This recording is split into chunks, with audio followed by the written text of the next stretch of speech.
Berita menarik hari ini di asoka.com Ahad 19 September. Bekas Ahli Dewan Undangan Negeri Adun Kunak, Datuk Nilwan Kabang meninggal dunia akibat jangkitan COVID-19 awal pagi ini. Allahyarham yang dirawat di Hospital Gleneagles Kota Kinabalu sejak awal bulan ini menghembuskan nafas terakhir pada jam 3.45 pagi tadi.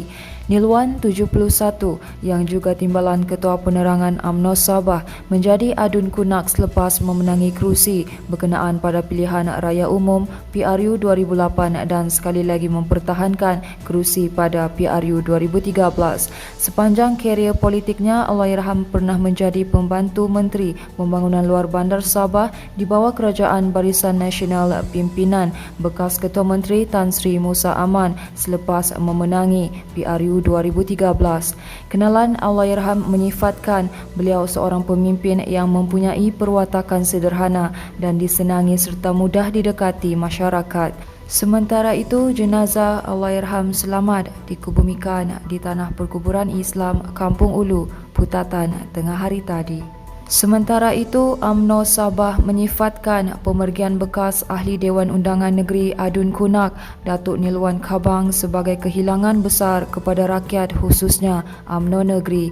Ketuanya Datuk Seri Bung Mokhtaradin berkata, Allahyarham yang meninggal dunia akibat COVID-19 awal pagi tadi adalah seorang pemimpin yang berjiwa kental dan tidak mudah menyerah kalah. Beliau turut menyifatkan Allahyarham sebagai seorang pemimpin yang sentiasa tenang dalam menghadapi apa saja cabaran. Bung Mokhtar yang juga timbalan Ketua Menteri turut berkongsi kesedihan atas pemergian Allahyarham Nilwan. Berita seterusnya, penyeneraian 12 pemain bola sepak wanita dari Sabah dalam skuad kebangsaan bagi menghadapi pusingan kelayakan Piala Asia Wanita 2022 membuktikan keupayaan wanita Sabah dalam membantu pasukan negara menghadapi cabaran kejohanan itu.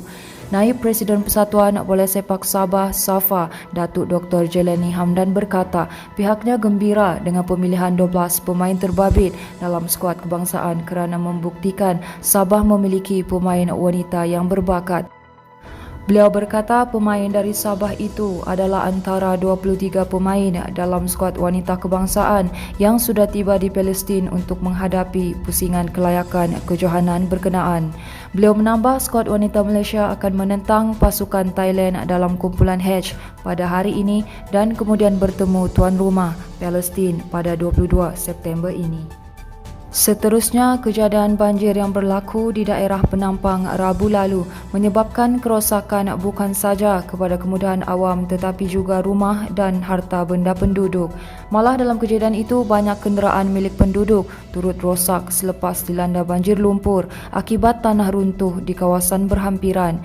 Kejadian itu telah mendapat perhatian Presiden Kehormat APKO Tan Sri Bernard Dompok yang turun padang meninjau keadaan penduduk di beberapa kampung sekitar semalam.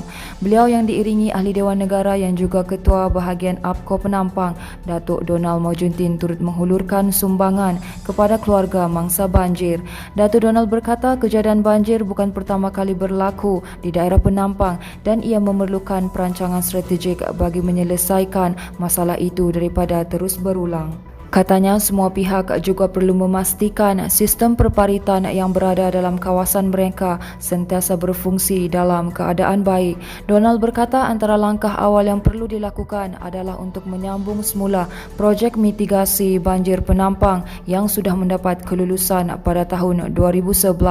Donald berkata tidak mengambil kira dinamik politik yang berlaku, projek berkenaan harus disambung semula kerana ia membabitkan kesejahteraan dan keselamatan rakyat. Baiklah, ini merupakan kupasan berita terakhir dari kami di mana seorang lelaki ditemui maut selepas dipercayai terperangkap di dalam kenderaannya yang terjunam di dalam muara sungai di Kampung Batu 7, Sandakan awal pagi tadi. Dalam kejadian kira-kira jam 5 pagi itu, mangsa Tien Nyok Kong 62 hanya disedari berada di dalam kenderaan berkenaan selepas dikeluarkan pasukan Jabatan Bomba dan Penyelamat Malaysia JBPM. Jurucakap Pusat Gerakan Operasi PGO JBPM Sabah berkata pihaknya menerima panggilan kecemasan pada jam 5.44 pagi. Katanya sepasukan 7 anggota dan pegawai bersama sebuah jentera dan van unit bantuan perkhidmatan kecemasan ERMS terus dikerah ke lokasi kejadian. Jelasnya lagi, pasukan bomba terus bergegas ke lokasi kejadian serta menjalankan kerja-kerja menaikkan kenderaan keluar dari sungai berkenaan dan sebaik berjaya dikeluarkan, terdapat seorang mangsa lelaki berada di dalam kenderaan berkenaan. Mangsa kemudiannya disahkan meninggal dunia oleh pasukan perubatan yang turut hadir membantu di lokasi kejadian. Baiklah, itu sahaja yang dapat kami kongsikan setakat ini.